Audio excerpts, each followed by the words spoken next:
For today, we're going to be going over our Week 10 predictions for the 2025 season. Quickly recapping last week, we went 11-3, I think our best week yet, bringing our total record up to 85-50. But now let's get into this week's predictions. So the first game, Thursday night, between the 2-6 Raiders and the 7-2 Broncos. Broncos are big favorites in this 8.5 points. I am recording this post-trade deadline. So the Raiders did just trade, I believe, Jacoby Myers to the Jags.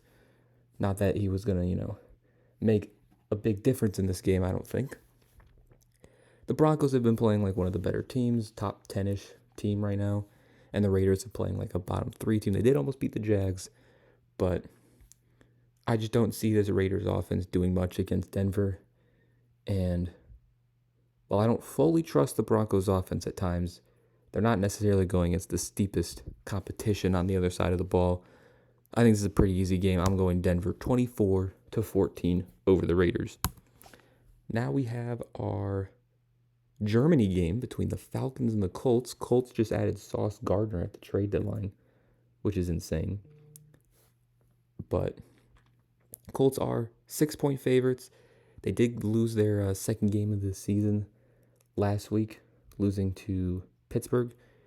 I just don't see... Now, I'm not fully bought in on the Colts being like a Super Bowl contender or anything, but I don't see them losing 2 games in a row, especially when they have such a advantageous matchup in this game with their rushing attack versus the Falcons' rush defense. The Falcons' run defense has not been the best for most of this season, and we saw last week when the Colts couldn't run the ball against Pittsburgh, that's when they struggled, but they should be able to run the ball against Atlanta. They should be able to sort of control this game for the most part, and they should be able to contain Bijan as well because their run defense for the most part has been good.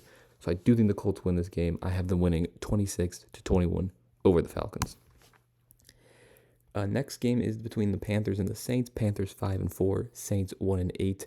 Panthers are 5-point favorites coming off their big upset on the road at Lambeau Field. Now they get a home divisional opponent against the New Orleans Saints, who have been struggling. They just traded away Rashid Shaheed, so one less weapon for second-time starter Tyler Shough, who didn't necessarily play the best against the Rams. I know the Rams are a very good defense, but nothing really impressed me with Tyler Shough. Not that I was necessarily expecting to be impressed.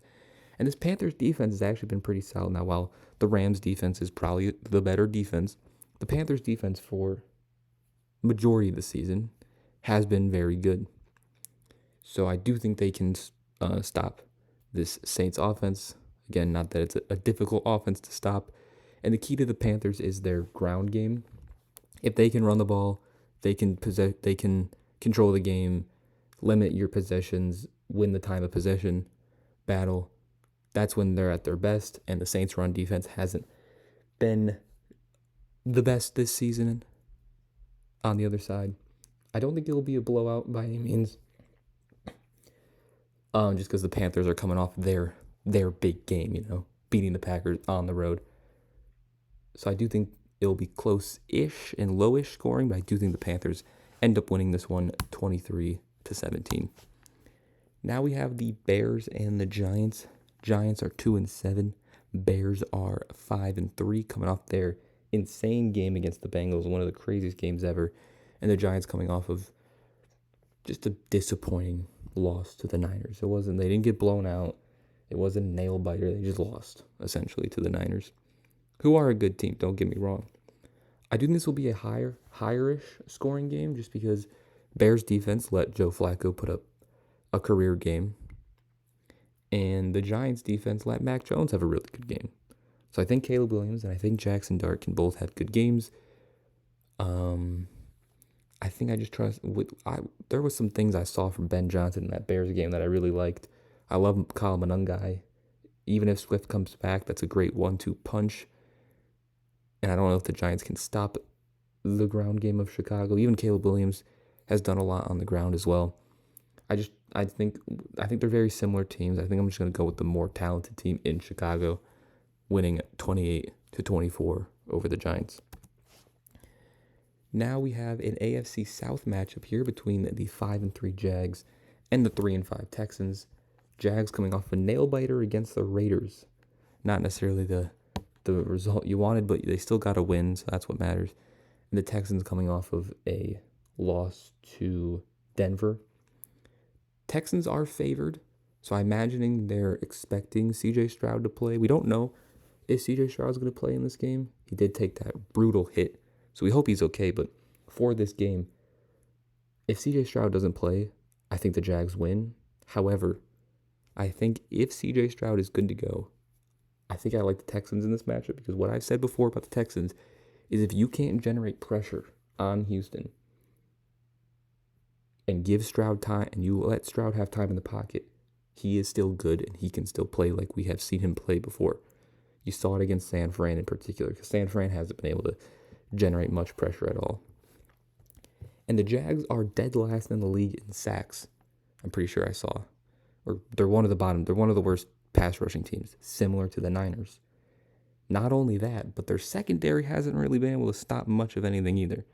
So I think whoever the quarterback is of Houston will be able to throw on this Jags defense. And if it is C.J. Stroud, I trust that he can do enough. And plus, this Texans defense is still the best in football. And I think they can do pretty good against this Jags passing attack, even with the addition of Jacoby Myers. I'm going with the Texans 17-14 low-scoring game because that's what Houston does.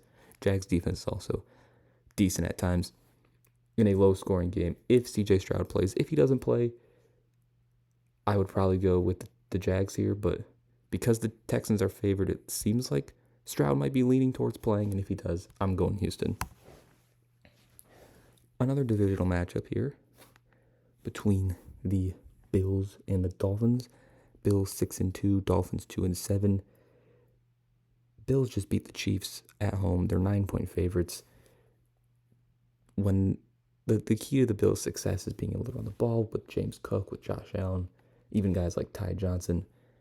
Dolphins can't stop the run. I know they did it well against Bijan, but they couldn't stop Derrick Henry for the most part. They haven't been able to stop the run. Pretty easy for me. I'm going Bills 27-21 over the Dolphins. Next, we have the Ravens and the Vikings. Ravens are 3-5, starting to gain some momentum. Vikings also starting to gain some momentum. They're at 4-4. Looked good with McCarthy against Detroit. Ravens are 4-point favorites. I mean, I talked about it a little bit with the Dolphins. They couldn't really stop Derrick Henry in the ground game. And if you can't stop Derrick Henry, you can't stop Lamar in that ground game. You're playing right into the Ravens' hands. Vikings, not known this season to be the best run defense team. And this Ravens defense is getting healthier and they're playing better. And I think they can actually somewhat slow down this J.J. McCarthy offense. And I'm going Ravens 28-22. Why 22 points for the Vikings? I don't even know how it's possible to get 22 points. But I said, why not? I'm giving the Vikings 22 points. Now the game we've all been waiting for. The Browns at 2-6 versus the Jets, who just sold basically their entire team at 1-7. Browns are 2.5-point favorites. And honestly, considering the Jets have no defense because they just traded away Quinnen Williams and Sauce Gardner, I don't know how much I trust the Jets at all. Especially considering this Browns defense is still very good. And if the Jets can't run the ball, because they did still keep Breece Hall. If the Jets can't run the ball, I don't think they can beat anyone. And they're not going to be able to run the ball likely against this Cleveland run defense. So I think that plays right into Cleveland's hand. And it likely will be a low-scoring game, even though both defenses haven't been good, but neither have both offenses. Because of the Jets' likely inability to run the ball against this Cleveland defense, I'm going Browns 21-17 over the Jets. Now we have the Patriots and the Bucs. The really one of the more anticipated games. The 7-2 Patriots versus the 6-2 Bucs, by the way. Bucs are 2.5-point favorites. Narrow favorites here against New England. New England's been playing great. Right, everyone's been loving what Drake May's been doing, what that defense has been doing. But Tampa Bay's coming off a bye week. They've been pretty good most of this season as well. And again, I mentioned how the Patriots defense has been good. They've been great. But the one weakness of this New England defense, if you had to pick one, it's been their pass defense. They're 20th in the league in passing yards allowed. We just saw Drake London have 100 yards and 3 touchdowns just last week. And while the Patriots' pass defense hasn't been good, their run defense has been. But the Bucs don't want to run the ball, right? They're not trying to run the ball, even if you can't stop the run. They want Baker Mayfield to throw the ball. And he actually will be able to against this Patriots defense. Now, the Bucs defense on the other side hasn't really shown an ability to stop the pass either. So this could be a very I haven't put a high scoring game, but I wouldn't be surprised if this is a very high scoring shootout between May and Mayfield. But I'm actually gonna go with the Bucs here off the bye week, 24-21 over the Patriots. Now we get our first afternoon game, NFC West matchup between the 3-5 Cardinals, coming off their big win at Dallas, taking on the 6-2 Seahawks with their big win against the Commanders on Sunday night. Seahawks only 1.5 point favorites. That seems ridiculously low in my opinion. The Seahawks have been one of the best teams in football all year, and the Cardinals, well, despite 3-5, they've actually been a very good 3-5 team, considering when you look at how they've lost games. And they are starting Jacoby Brissett, I just saw. Despite Kyler potentially being healthy, they are still going to go with Brissett because the offense has looked a lot better under Jacoby Brissett. Maybe is it because he's much better than Kyler right now, or is it because Kyler's not fully healthy? Who knows? But they are going to have Brissett out there. But this Seahawks defense is insanely good. And I just don't see a world where the Cardinals offense can have success against Seattle, at least enough success. I do really like this Cardinals defense. You saw it last night against the Cowboys. But Sam Darnold, now Dak wasn't able to get after Arizona's secondary. But I actually think Sam Darnold can. And I think the Seahawks end up with the sweep here of Arizona winning 28-20 over the Cardinals. Speaking of the NFC West, we have the Niners and the Rams going up against each other here. The Rams 6-2, Niners 6-3. Rams favorites by a little bit, 3.5 points. The Rams look really good, man. I mean, the Niners have looked very good despite all the injuries they've had, but the Rams are healthy. Now, Puka, who just came back, might be hurt again, which sucks, but you still have Stafford, who's playing at an MVP level right now. You still have Devontae Adams. You still have your two running backs in Corum and Kyron. You still got Ferguson at tight end. I low-key really wanted to go with the Niners here because of what they've just been able to do with all their injuries and how well Mac Jones has been playing, how well McCaffrey's been playing, and they're getting healthier.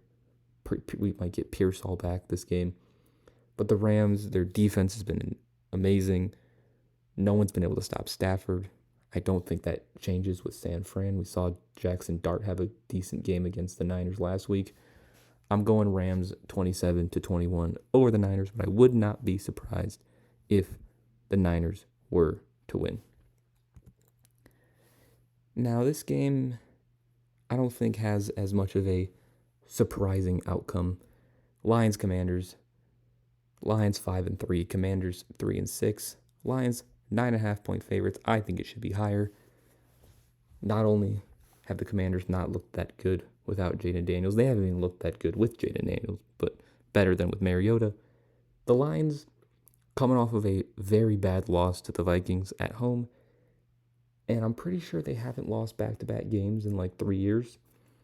So I'm confidently picking the Lions here as my lock of the week, 35-21 over the Commanders. Now, on to our Sunday night game between the 5-3 Steelers and the 6-3 Chargers. Chargers 3-point favorites coming off their easy win against Tennessee, and Pittsburgh coming off their very impressive win against the Colts, where the defense looked like the Pittsburgh Steelers defense we assumed they could be going into this season. Highest paid defense, I'm pretty sure. And I actually think they can carry that momentum into this Chargers game. And we know that if this Pittsburgh Steelers defense can gain momentum, that this team can be legit. And the one thing that's really in favor here of Pittsburgh is the Joe Alt injury. Joe Alt goes down once again, probably out for the season. But even if he's able to come back miraculously, he's out this game. Joe Alt's not playing against Pittsburgh. And when you don't have your best tackle on an O-line that already gives up a ton of pressures on Justin Herbert, he's constantly getting hit, and now you have to go against Alex Highsmith, Cameron Hayward, and TJ Watt. That's not a recipe for success for this Chargers O-line, and it's going to be tough for Herbert. He also can't rely on a run game because Pittsburgh's run defense has been very good the last 2 weeks. My mini upset of the week is going to be Pittsburgh over the Chargers 24-21. And finally, we have our Monday night game between the Eagles and the Packers. Eagles 6-2 coming off a bye week. Packers 5-2-1 coming off of a tough road home loss to the Panthers. Packers are favored by 2.5 points. And I don't know. I think the Eagles are arguably, if not the best team in football right now. Packers are very inconsistent, very wishy-washy. And one thing I feel like I've noticed is if you let Jordan Love throw the ball a lot, he's going to make some questionable throws, just throwing into double, triple coverage. And I think without the Eagles having a consistent pass rush this year, although we'll see what guys like Jalen Phillips can do for them, Love might have time in the pocket, and that might honestly be a bad thing at times for Jordan Love. And that might play in the favor of Philly. Philly's defense has been playing better. I think it's going to be a low-scoring game between two very good defenses.